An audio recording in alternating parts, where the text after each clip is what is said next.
Hey everybody, I'm Doug. Welcome to the Auditory Vinyl. Right back at you with a second video for today. This one is my weekly This Week in Vinyl History, where I just talk about some hits that came out this week, releases from this week.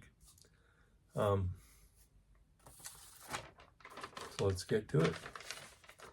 January 19th, 1980, The Wall. Pink Floyd, 15 weeks at number one on the Billboard Top 200. I'm sure I don't need to tell you much about this. Everybody's very familiar with it, knows all the great songs off of it. But yeah, 15 weeks at number one. 5 years later, January 19th, 1985, Born in the USA. I'm surprised it only peaked at number 9 on the Hot 100 singles, the song Born in the USA on the singles. I would have thought it made it higher. It got so much airplay and was on MTV all the time. Great album. Obviously, you know all about this one too. All the great hits off of here, including Cover Me, Dancing in the Dark, My Hometown. Good stuff from Bruce. January 19th, Dolly Parton turned 79. I'm willing to bet next year when she turns 80, there'll be a pretty big bash in her honor. January 20th, 1964. Thought I left it out. 1964, Meet the Beatles was released. This is the mono. I Want to Hold Your Hand, I Saw Her Standing There, All My Loving, Little Child, Till There Was You, Hold Me Tight. Pretty impressive for an early outing.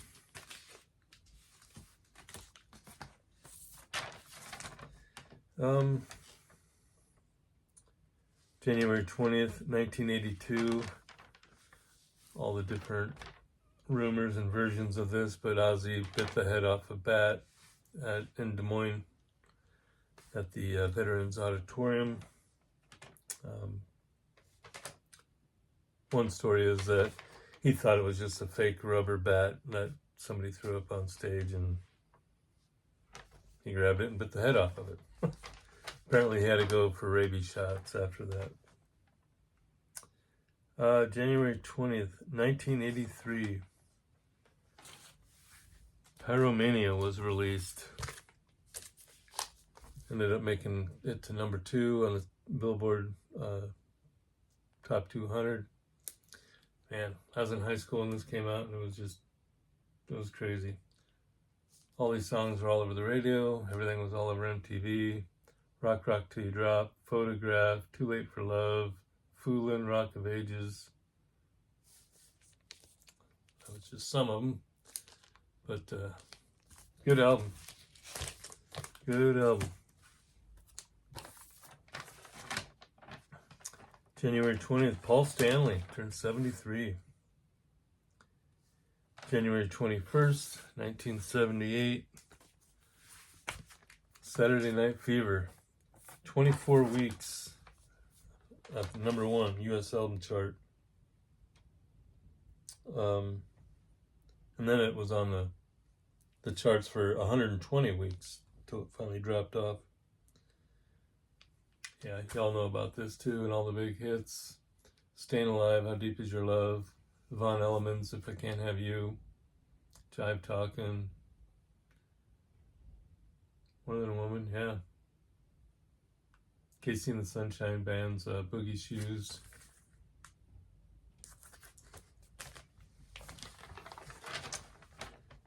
And January 21st, 1984, Yes put out the single Owner of a Lonely Heart. 2 weeks at number 1 off of the 90125 album. the lineup: John Anderson, Chris Squire, Trevor Rabin, Alan White, and Tony Kaye.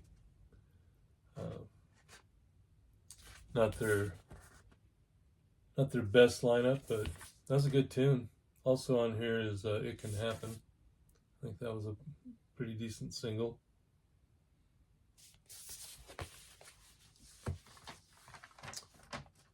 January 21st, Billy Ocean, 75. January 22nd, 1977, Stevie Wonder, I Wish, #1 on the US singles chart. This is one of my all-time favorite albums, which is so good. This one came with a 45. On that 45 is Ebony Eyes, Saturn, All Day Sucker. But yeah, Love's in Need of Love Today, Have a Talk with God, Sir Duke, Pastime Paradise, Ordinary Man, Isn't She Lovely? Great stuff, man. It's a really good album.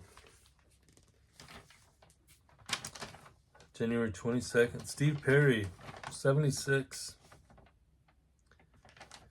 January 23rd, 1965,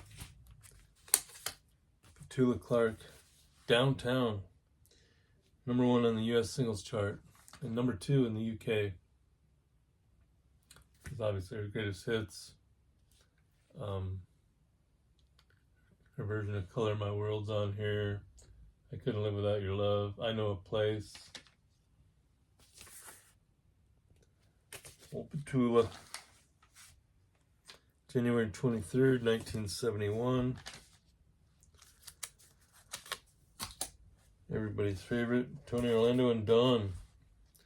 3 weeks on the US singles chart and the UK chart with Knock 3 Times. Again, those are their greatest hits. Tie Yellow Ribbon Around the Old Oak Tree. Using the Strawberry Patch with Sally. You know you love it.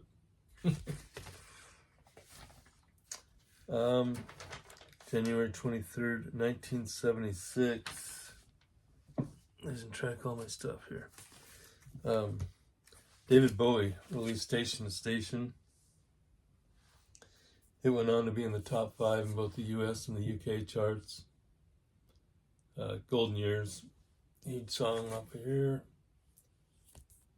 along with the title track.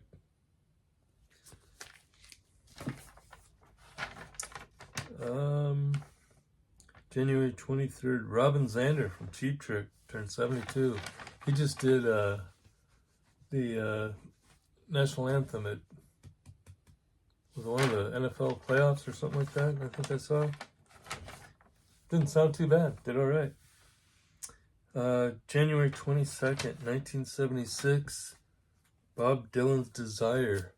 5 weeks on the #1 US album chart. Of course, it's Dylan. I mean, didn't put out very much bad stuff. If you're a Dylan fan, if you're not a Dylan fan, then and I guess he didn't. But yeah, this is good. This is a good one. Hurricane, Isis, Joey, Black Diamond Bass, cool tune. January 24th, Neil Diamond, 84. And Jules Holland, the dude from Squeeze, he turned 67. January 25th, 1975. It took a year and a half after its release, but Freebird reached 19 on the Billboard Hot 100. That was in 75. This is their live one that came out a few years later. Of course, got all their hits on here. One more from the road.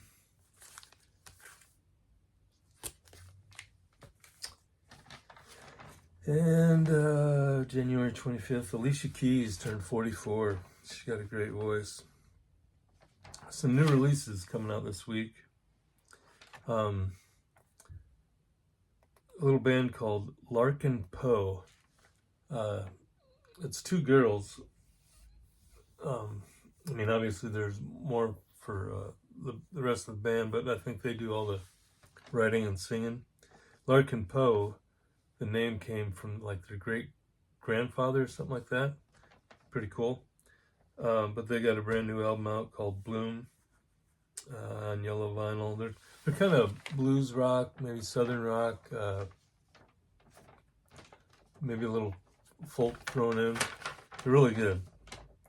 Mr. Big re-releasing their self-titled album from 1989, and Richie Havens is re-releasing Mixed Bag from 1966.